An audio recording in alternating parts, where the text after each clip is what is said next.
তুমি আমার আর নেই, ভাবলেই কেমন জানি বুকের ভেতর খা খা করে।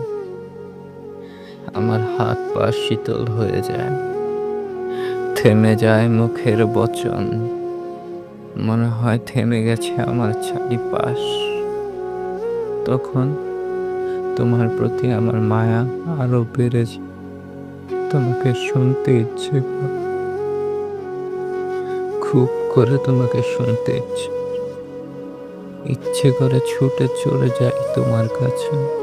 তোমার পাশে বসে বলতে ইচ্ছে করে, আমি ভালো নেই, ভালো নেই আমার মন। সেই যে সেই যে তুমি ফিরিয়ে দিলে, তারপর থেকে আমি আর ভালো নেই। তারপর থেকে আমি আর ভালো নেই।